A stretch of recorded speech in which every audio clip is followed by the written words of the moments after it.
now, if you allow me, before we conclude, I also would like to a bit summarize and say also what the EU thinks. And I would like also to highlight that the topic of this panel, the role of scientific cooperation for our global future, is embedded across all of the European Union policies.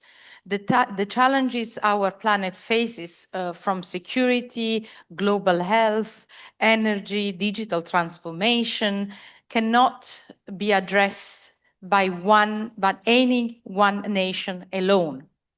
So science and technology are powerful engines of progress, but their true potential emerges when knowledge is shared.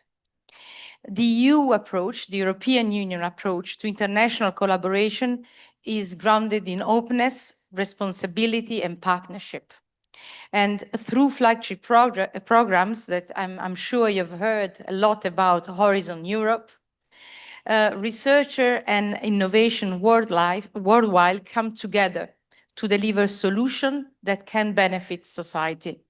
And science also supports non-proliferation and CBRN safety by building on global networks of expertise, preventing misuse of technology. We just discussed how technology can be used, and also strengthening resilience against global threats.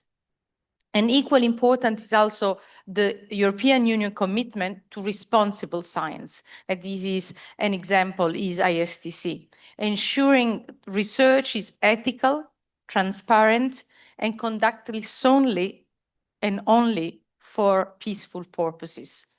Initiative in science diplomacy and research integrity promote trust and safeguard knowledge for the benefit of the people and of the planet.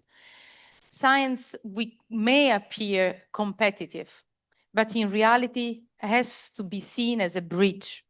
And the European Union will continue to invest in cooperation that advances our knowledge, improves daily life, strengthens security, protects the environment, and also builds a sustainable and peaceful future for all. And based on our discussion today, it is clear that securing a peaceful and sustainable future requires recognizing international research institutions, such as the ISTC, as strategic assets. They are strategic assets, and we need to recognize them. And these partnerships embody with both collective intelligence and shared responsibility, providing that science can transcend politics and have to transcend politics, has to build trust and enhance resilience in the face of global crisis.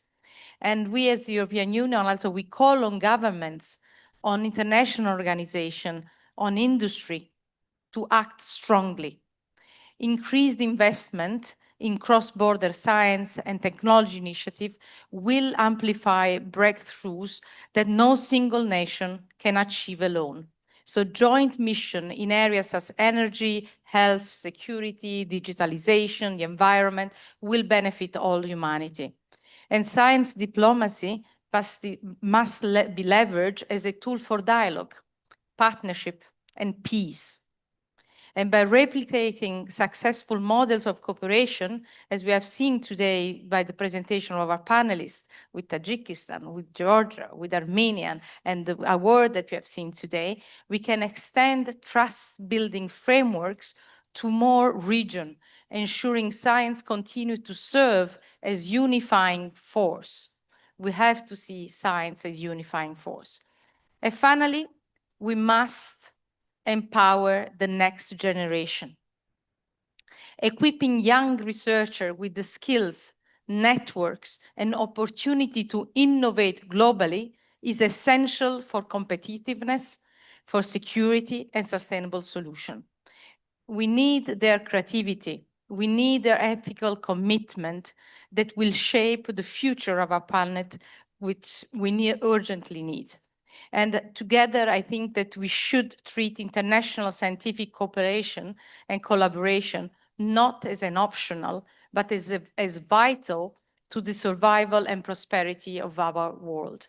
Please join me in a round of applause for our panelists to thank you very, very much for this very interesting part. Thanks.